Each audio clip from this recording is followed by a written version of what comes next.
자, 프로이드 하면은 이 프로입니다. 프로니까 승부자예요. 프로이드 프로니까 현대 심리학의 승부자다 이렇게 생각을 하시면 되고, 자, 우리가 프로이드를 알려고 하면 먼저 333을 우리가 아는 게 좋습니다. 333입니다.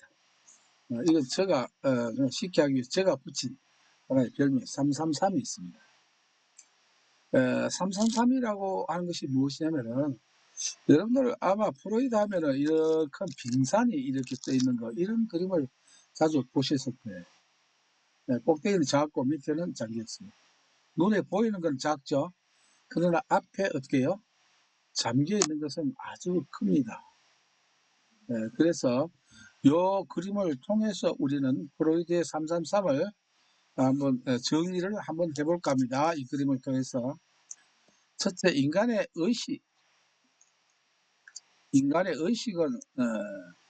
어떻게 되어 있냐면은 의식이 있고 전의식이 있고 무의식이 있습니다. 의식.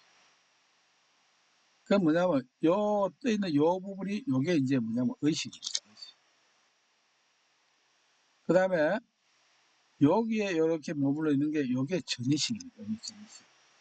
그 나머지 이건 전부 다 뭡니까? 무의식이다 이렇게 돼 있죠. 그러니까 무의식은 엄청나게 크죠. 네, 무의식은 크고.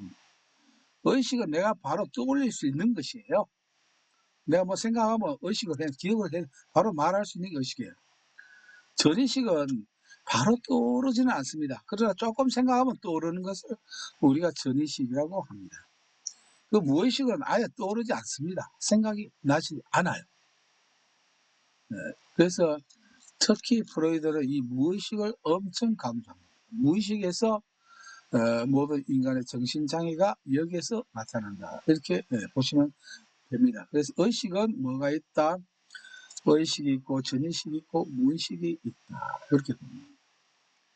이게 첫 번째 3이요. 요 두 번째 3은 프로이드의 성격 구조입니다. 성격 구조. 아이고 이거 나오면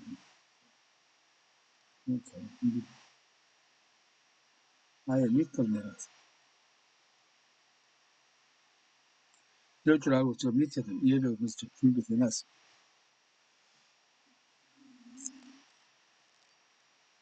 네. 의식, 전의식, 무의식, 의식, 전의식, 무의식. 이게 의식 세 가지고, 그 다음에 성격 구조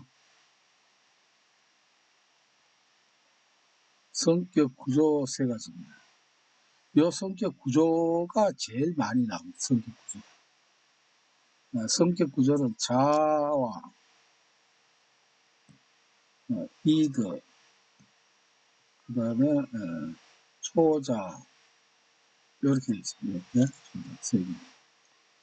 뭐냐면은 여기에서 요게 뭐냐면 현실입니다. 요 선이 현실이에요. 현실입니다.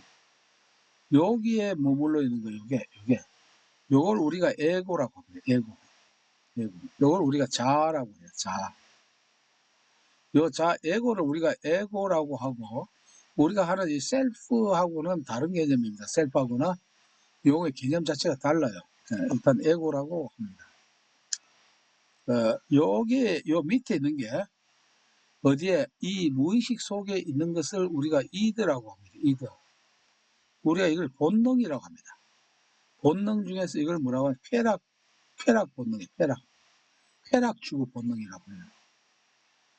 그 다음에 여기에서 이렇게 걸쳐가지고 무의식과 에고와 요 위에 이렇게 걸쳐 있는 요게 있어요. 요걸 바로 뭐라고 하냐면 슈퍼 에고라고 합니다. 슈퍼 에고를 해서 이걸 이제 초자라고 하죠. 초자. 이걸 다른 말로 우리가 도덕적 자아라고 합니다. 도덕적 자.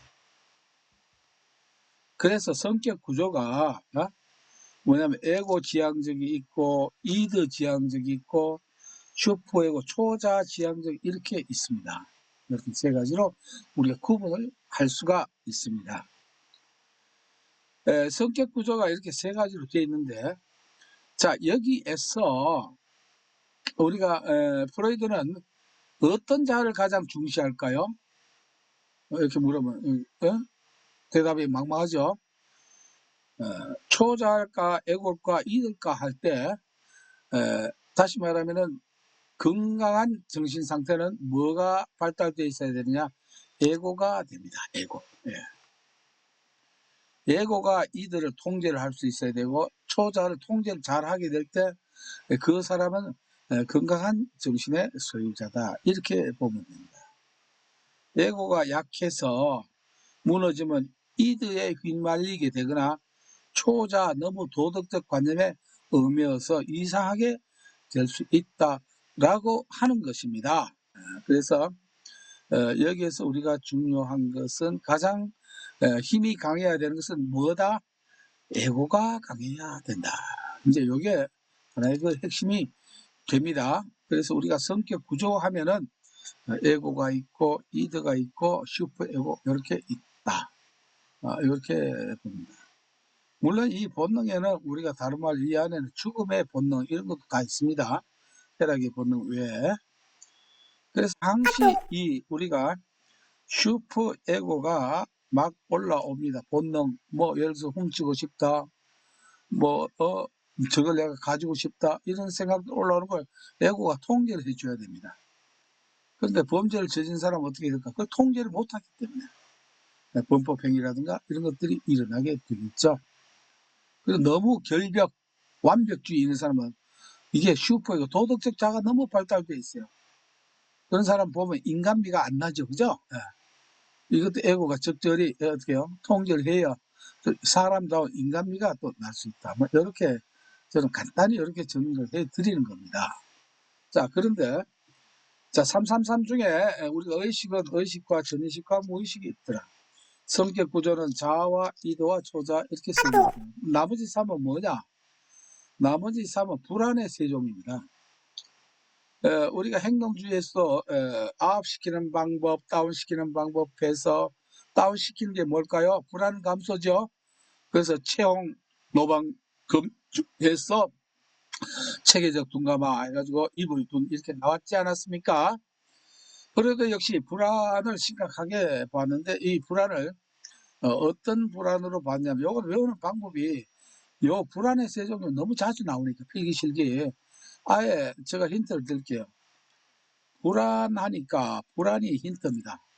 사람이 불안하면은 불안하지 않으면 신앙생활 잘 안 해요. 반드시 그런 건 아닙니다. 불안하니까 내가 현재 신앙생활 하고 있다. 이렇게 해서 그래서 불안의 종류는 내가 불안하니까 현재 신도 생활을 하고 있다. 이렇게 기억을 해 주셔야죠. 물론 다른 방법이 있으면 또 하셔도 됩니다. 불안하니까 신앙생활을 한다. 그래서 불안의 종류는 첫 번째 현실적 불안이 있어요. 현실적 불안. 그 다음에 신경성 불안이 신경성 불안. 또는 신경정적 불안 같은 말입니다. 또 하나는 도덕적 불안이 있습니다. 도덕적 불안. 불안의 종류 요 세 가지는 필기실기에 또 매우 자주 나오기 때문입니다. 그래서 이게 이제 333이에요. 의식, 전의식, 무의식. 성격 구조는 자아, 이드, 에고, 이드, 슈퍼에고. 그러니까 불안하니까 내가 현재 신앙생활 해야 돼.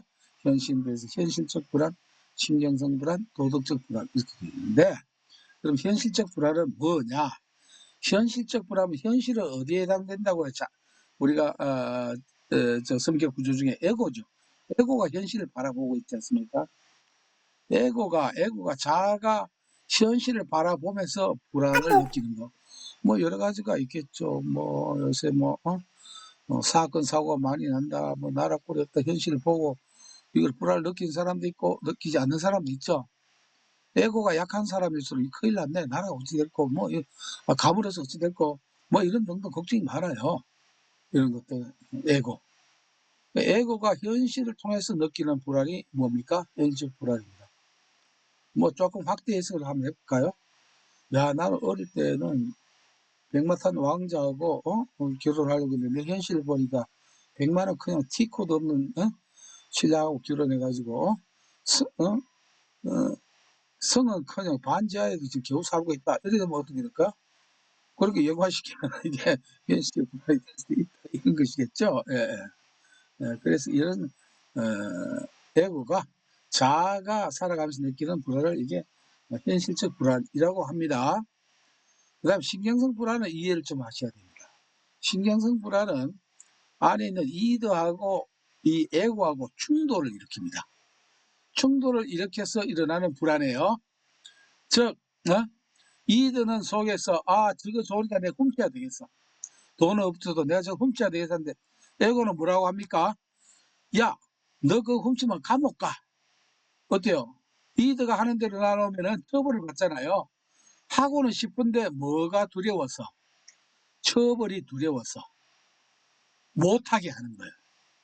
그 못하게 하는 이 자체를 우리가 보면은 우리가 프로이드 심리의 중요한 억압이라고 하는 겁니다. 억압. 못하게 하는 게 꼭 좋은 것만은 아니에요. 즉 못하게 함으로 말미암아 처벌은 안 받겠지만 그러나 못하게 하는 그 순간마다 조금씩 정신적인 억압은 스트레스는 쌓여가는 거죠. 이래서 뭐가 나타납니까? 신경성 불안이 돼요. 신경성 불안은 이게 프로이드가 치료했던 사람 보면은 이 신경성 불안 때문에 팔이 비틀어지거나 말을 못하거나 걸음을 걷지 온갖 형태로 다 일어나는 거예요. 실제로 현재 이 세계의 신경성 불안 때문에 그런 사람이 많이 있습니다. 임상 사례가 엄청나게 많거든요. 그러니까 이걸 병원에 진단을 해보면 그 원인을 알 수 있다 없다 몰라요. 이거는 심리치료만이 해야 이 드러나는 증상이 되는 것이죠. 이렇게. 그래서 보면 그 사람들 나중에 상담해 보면은 정신적인 억압이 나중에 다 드러납니다. 이게 자유연상이라든가 이런 걸 통해서 보면은 나 여태까지 남에게 말 못했던 고충 뭐 등등 이런 것들이 학대를 당했다거나 멸시를 당했다거나 등등 이런 것들이 드러나요. 그걸 이제 우리가 분화라고 합니다. 분화라고도 하고 정화라고도 하고 조금 유식한 말로 하면 그걸 카타르시스라고 합니다. 그렇게 해줘야 그 증세를 우리가 고칠 수가 있겠죠. 이런 것을 우리가 신경성 불안이라고 한다 이렇게 이해해 주시면 됩니다. 물론 이 해석을 깊이 하려고 하면 더 시간이 많이 걸립니다. 그리고 제가 분명히 말씀드립니다만 저는 프로이드에 대해서 다 알지 못합니다. 너무너무 어리 평생을 공부해 다 못합니다. 아는 것 중에서 몇 가지 시험에 도움이 될 거 요것만 제가 전달해 드립니다. 그 다음에 도덕적 불안은 뭐냐면은 자 실은 도덕적 불안과 신경성 불안의 차이는 신경성 불안은 그대로 하면 처벌을 받습니다.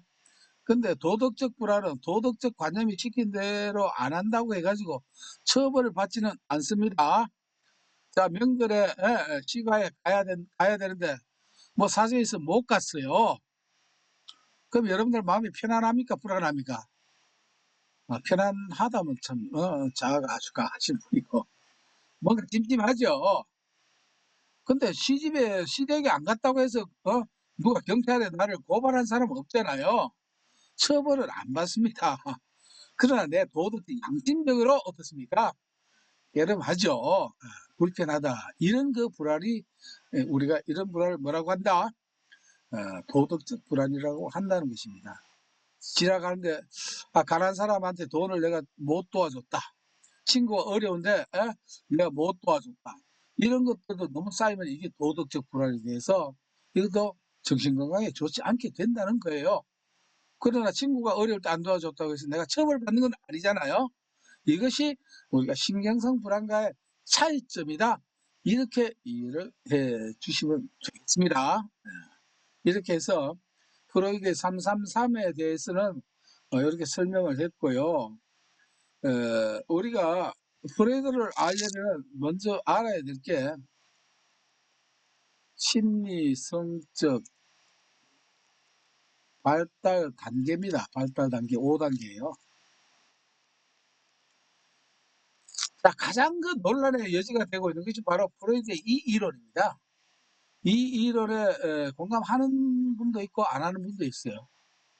그만큼 이게 가장 그 논란의 여지가 많은 게 프로이드는 심리성적 발달 단계 5단계를 가지고 뭐냐면 이것이 그 사람의 성격을 결정한다라고 이렇게 단언을 했다 이 말이에요.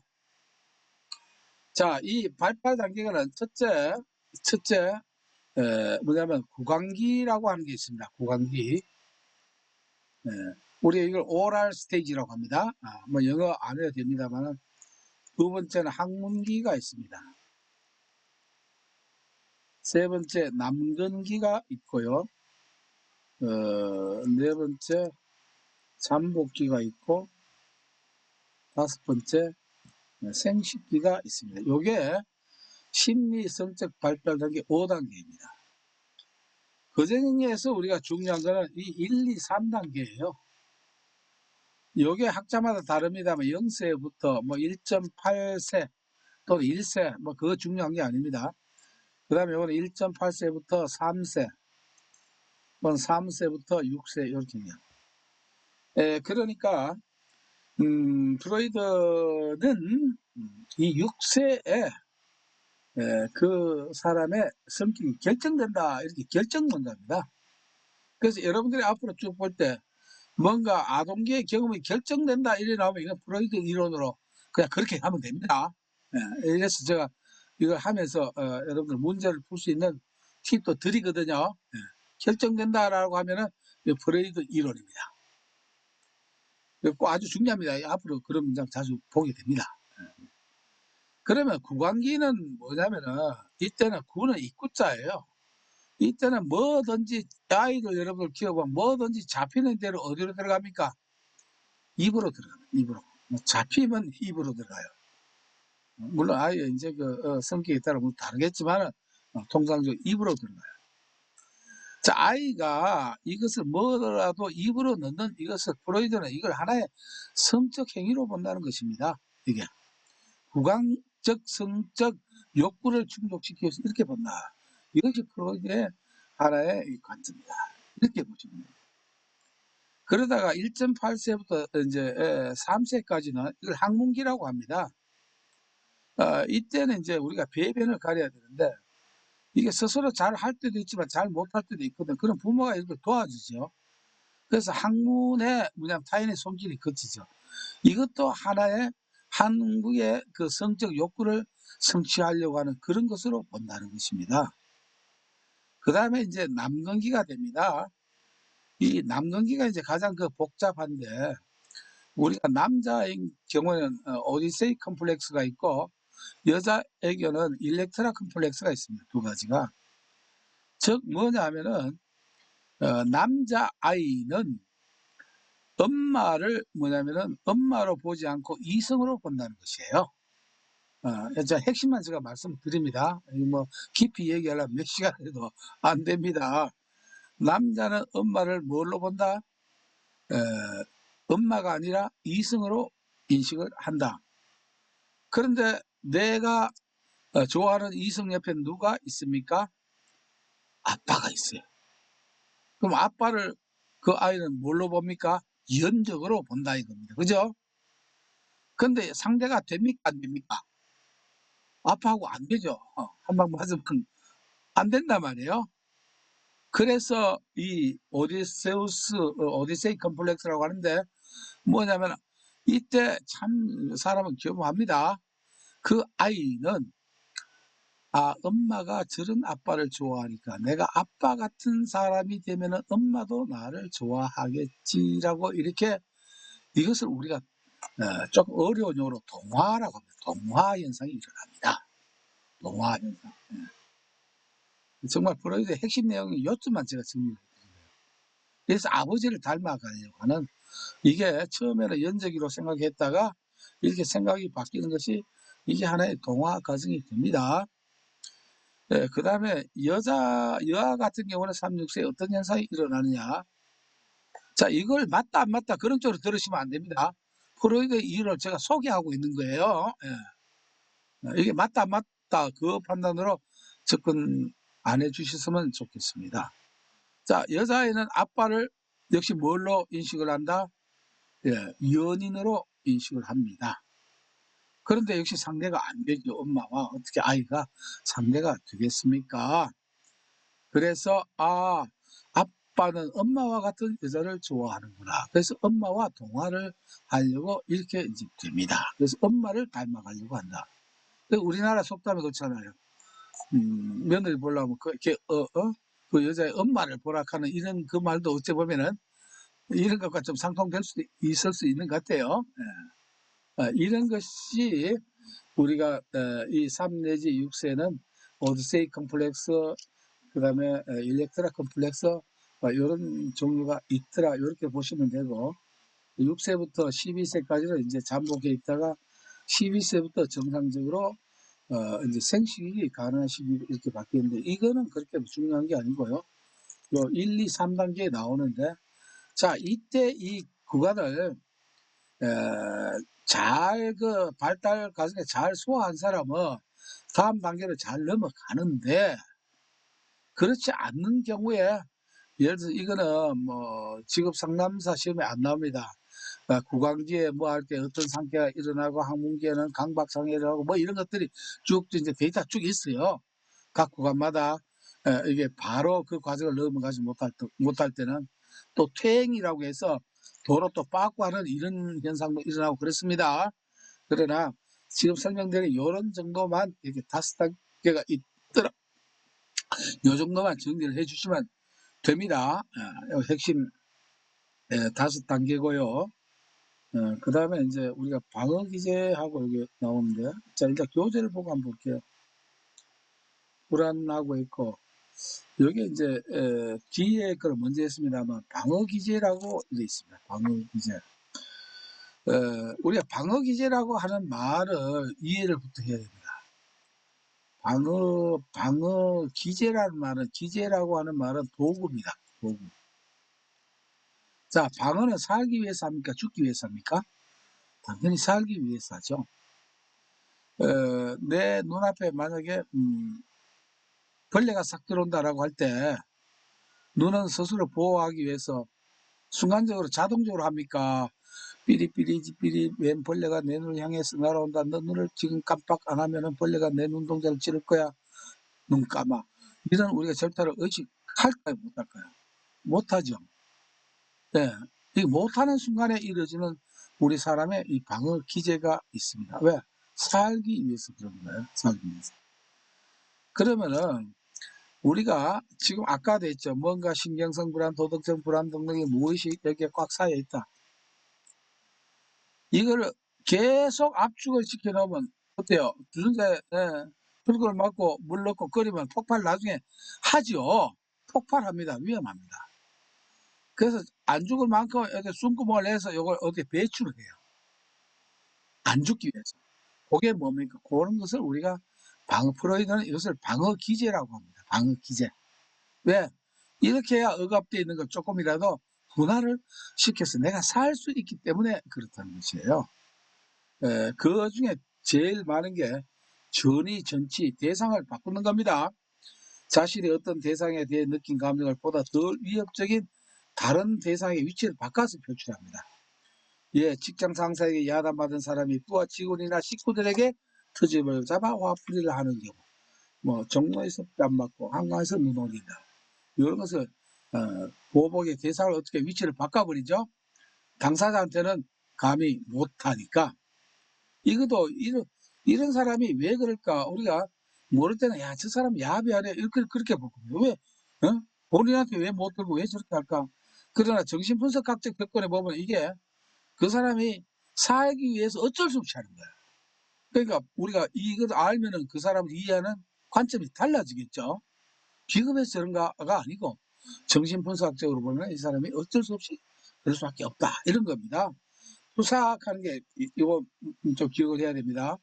사회적으로 인정받을 수 없는 자신의 행동과 생각을, 내가 잘못된 생각을 가지고 있는 것은 마치 다른 사람이 그렇게 하고 있는 것을 그렇게 탓하는 거예요.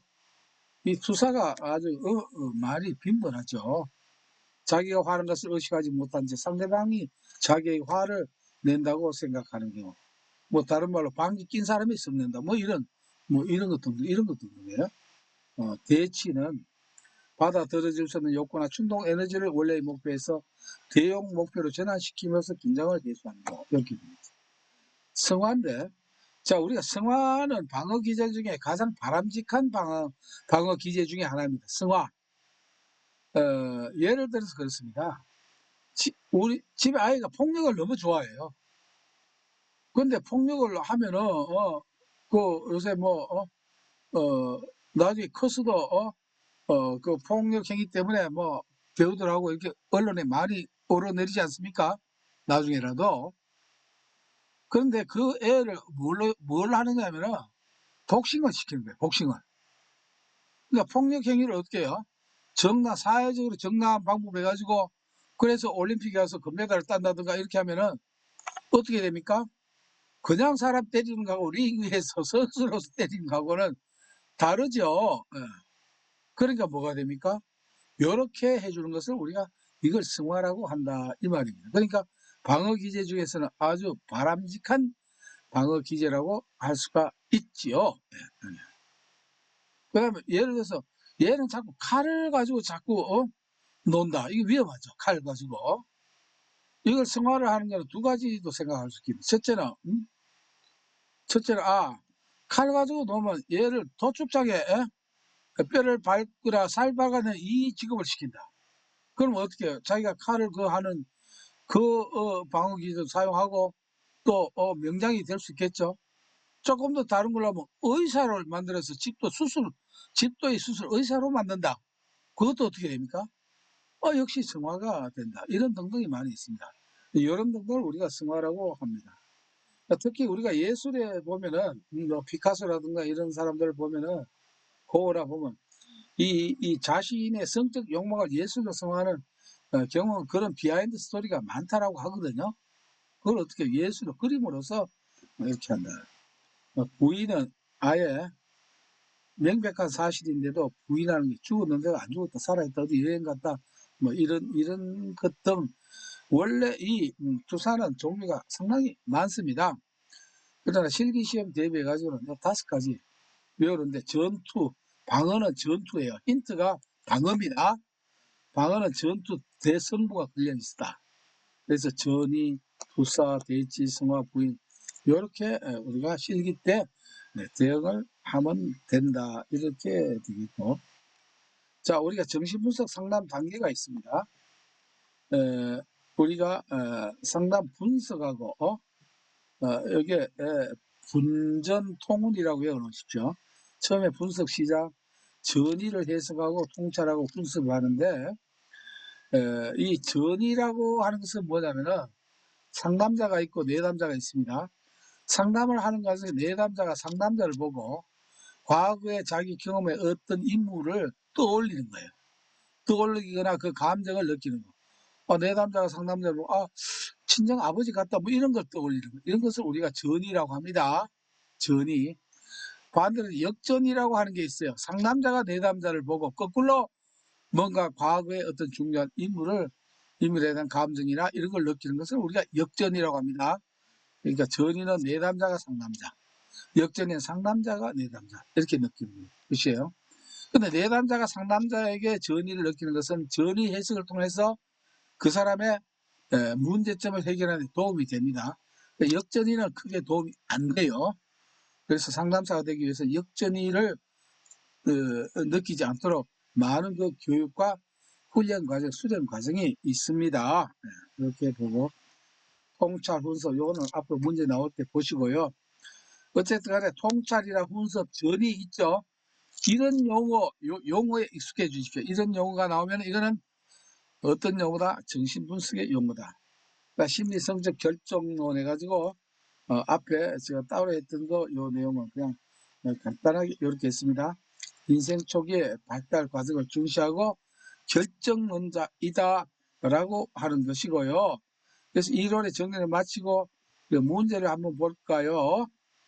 1-19번입니다. 정신분석에서 제시하는 불안의 유형을 모두 고른 것은, 이것도 아까처럼 불안하니까 나는 현재 신앙생활을 하고 있다 이렇게 안 해오고 찾으려면 다 땡입니다. 답을 다 찾을 수가 없어요.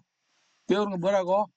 내가 불안하니까 현재 신도생활을 하고 있다 하니까 현실적 불안, 신경정적 불안, 도덕적 불안 나오겠죠? 이렇게 답이 쉽게 나옵니다. 어려운 문제도 이렇게 키워다 시키면은 딱딱 짚히고, 이걸 우리가 모르면은 뭐 사회적 불안, 뭐 행동적 불안, 이걸 하나 넣거나 뭘 빼거나, 이걸 이렇게 준비를 안 하고 하면 이 문제가 엄청 혼돈이 되겠죠? 근데 이 문제는 자주 또 앞으로 나오니까 그렇게 익히시면 되겠습니다. 자, 이거는 과목으로 별도 파일로 이렇게 하고